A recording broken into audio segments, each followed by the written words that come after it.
Ce vendredi a été marqué par le tirage au sort de la Ligue des Champions. Et donc le PSG retrouve Chelsea. Ça sera le 12 mars à Paris, le 19 mars à Stamford Bridge. Et puis il y a également de très très belles affiches et notamment des retrouvailles entre le Real Madrid et Manchester City. Nous accueillons Edgar Grollo en direct d'Espagne. Salut Edgar. Salut Karine, salut tout le monde. Salut Edgar. Edgar, il y avait un homme qui avait tout vu. En plus, je l'adore. Moi, c'est Thibaut Courtois. Il avait dit, vous verrez, vendredi, on reprendra Manchester City. Il avait évidemment raison. Et on rappelle que donc, c'était déjà l'affiche de l'an dernier. Alors, c'était en barrage. Et à l'époque, notamment lors du match retour, il y avait eu un fameux triplé de Kiki. Oui, ça c'était un match très marquant, l'un des meilleurs matchs de Kylian Mbappé avec le Real. Et surtout, un match où il avait brillé dans un grand match et où le Real avait gagné, parce que souvent ça n'a pas été le cas, même s'il a brillé par exemple dans des classicos, souvent le Real a eu du mal et s'est incliné dans ce genre de match-là, donc c'est un match référence pour lui. Ils se sont joués aussi en début de saison et Manchester City était venu gagner ici à Madrid de buts à 1. Il n'y avait pas Kylian Mbappé et ça va être l'interrogation aussi, c'est de savoir si Kylian Mbappé pourra arriver à temps pour ce huitième de finale-là. Alors, tu vas tout nous dire sur Kylian Mbappé, sur son traitement, mais d'abord sur le tirage au sort. Comment c'est vécu ici, chez toi, en Espagne ? Très honnêtement, je pense que les gens en ont un peu marre. Non, honnêtement, il y a un sentiment un petit peu de... Bon, évidemment, ça va être deux super matchs et c'est une belle confrontation, etc. Mais je pense que globalement, il y a quand même, je ne vais pas dire un ras-le-bol, mais il y a un sentiment de redondance un petit peu dans cette affiche-là. Ça va faire quand même, avec ces deux matchs-là, 11 matchs depuis 2022. Rendez-vous compte. C'est beaucoup, ouais. Je veux dire, t'as des équipes, ils jouent plus contre Manchester City que contre des équipes de Liga qui ont fait l'ascenseur avec la deuxième division. Donc c'est vraiment devenu année après année. Déjà l'année dernière, on voyait les journalistes de Manchester qui, eux, alors moi c'était ma première saison ici à Madrid, mais les journalistes qui étaient là à Madrid depuis longtemps connaissaient tous les journalistes de Manchester. C'était des retrouvailles presque comme des... C'était les retrouvailles entre vieux copains. Non mais exactement. Et c'est vraiment... voilà. Donc il y a un petit peu de frustration pour le tirage parce que c'est un petit peu redondant. Et évidemment, le Real Madrid aurait préféré jouer en termes sportifs le Sporting Portugal qui était l'autre option parce que là face à Manchester City, quand on voit la forme du Real Madrid cette saison, c'est tout sauf gagné pour le Real Madrid. Évidemment, ça va être très très compliqué pour eux, surtout avec un match retour à l'extérieur.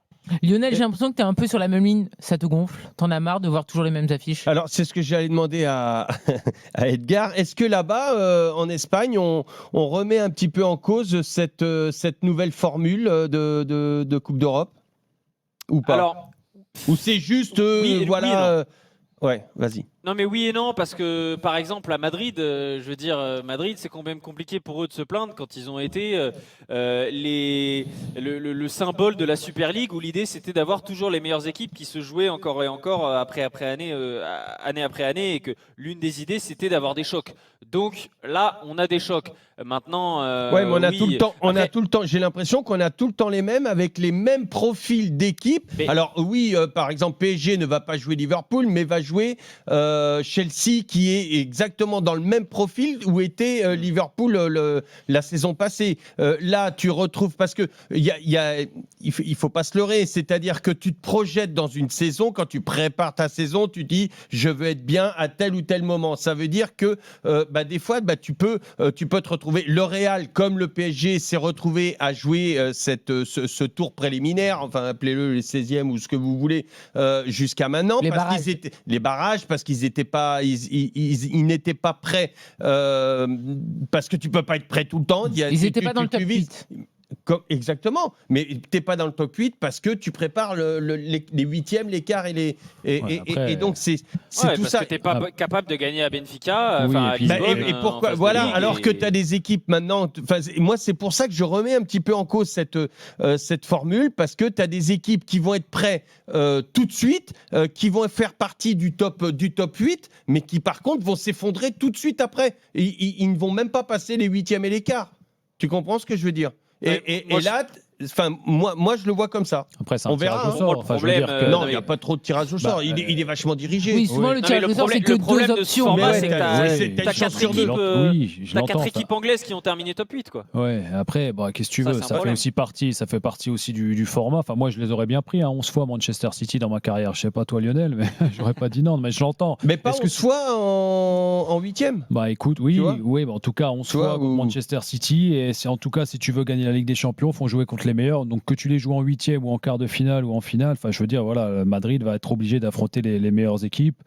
Après c'est vrai qu'en ce moment je suis pas sûr en tant que joueur du Real si j'aurais voulu jouer à un Manchester City qui est quand même deuxième de première ligue, surtout dans la situation qu'est Madrid à ce moment. On va accueillir Hicham rapidement, supporter du Real sur RMC. Salut Hicham.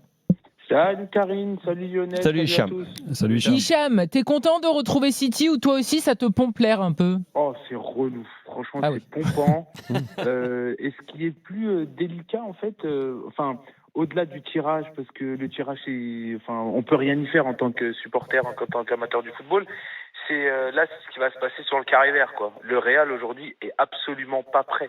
Si je dois faire une revue d'effectifs, on est vraiment à des années-lumière du niveau requis pour un 8e de finale face à City. À la limite, tu tombes face au Sporting, une autre équipe, pourquoi pas. Mais là, vu ce qu'on a montré sur la double confrontation face à Benfica, vu ce qu'on montre en championnat, notamment face à Osasuna, où tu perds piteusement et où tu as des joueurs qui font que de glisser, ils savent plus tacler, ils savent plus jouer au football, ils savent pas faire une passe verticale, c'est que de l'horizontale. Et la seule option, c'est on donne la balle à Vinicius et advienne que pourra. C'est vrai que c'est délicat. Ou sinon, quand Mbappé il est là, on donne à Mbappé et on verra. Donc c'est vrai que c'est très délicat. Et moi, je suis Pep Guardiola.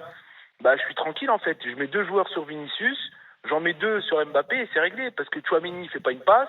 Kamavinga, c'est brouillon. Valverde, c'est son cousin qui joue. Trent Alexander-Arnold, il sait plus faire un centre.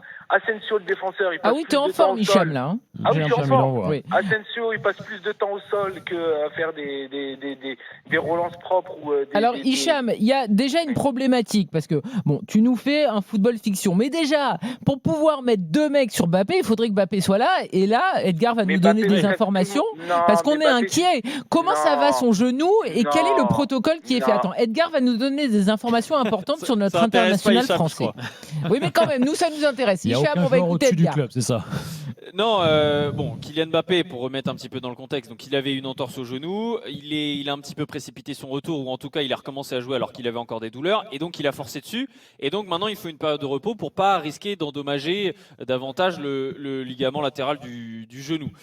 Aujourd'hui, il est allé à Valdebebas au centre d'entraînement, il est resté en salle évidemment, et ce qu'on nous dit au club, c'est qu'il suit, je cite, un traitement conservateur au genou, et qu'en fait maintenant tout va dépendre, c'est ce qu'on nous dit à Madrid, tout va dépendre de ses sensations, ça va prendre du temps et ça va être une question aussi de ressenti. Ils n'ont pas mis en avant de temps de blessures, mais ce qu'on peut vous dire c'est qu'a priori ce qui semblerait logique ce serait 2 à 3 semaines de repos nécessaires. Maintenant 2 à 3 semaines ça veut dire quoi? Dans 2 semaines c'est l'aller face à Manchester City, dans 3 semaines, c'est le retour face à Manchester City. Et comme depuis le début de saison, il va falloir faire un choix entre la santé du joueur ou le calendrier, l'importance des rendez-vous, comme ça a été le cas par le passé. Et je pense que pour l'instant, le calendrier a souvent primé. Et c'est pas que de la faute du club, c'est aussi la responsabilité de Kylian Mbappé. J'ai même pas envie de dire la faute, mais Kylian Mbappé, il a toujours envie de jouer. Peut-être qu'il a un petit peu trop forcé aussi. Et peut-être que, notamment en décembre, quand il y avait le record de Cristiano Ronaldo en jeu, le nombre de buts sur une année civile pour le Real Madrid, peut-être qu'il y a eu quelques matchs en trop aussi. Peut-être qu'il est revenu trop vite. En tout cas, aujourd'hui, il a forcé et donc il va devoir faire une pause. Il y a pas de Edgar, tu nous confirmes qu'on ne parle pas d'opération, parce que j'ai lu cette news. Alors je ne sais pas si tu vas le démentir ou non. Si tu me parles de 2 ou 3 semaines, on est d'accord que c'est uniquement du repos, parce que ça voudrait dire que c'est pas le même genre de blessure. Non, pour l'instant, on parle de repos et de traitement conservateur. Donc Vraiment quand on parle de sensation, c'est pas qu'il y ait une opération entre deux, hein, c'est évidemment l'évolution de la blessure, l'évolution des sensations du joueur, voir s'il a des douleurs, parce qu'il a joué pendant des semaines et des semaines avec. Et parce que tu as quand même une échéance à la fin de cette saison qui est quand même incroyable, hein, la Coupe du Monde aux États-Unis. Donc est-ce que Mbappé va prendre ça en considération? Est-ce que s'il n'y avait pas eu cette Coupe du Monde, il aurait forcé sur ce match aussi? Je pense qu'il y a ça aussi à prendre en considération. C'est effectivement un paramètre important.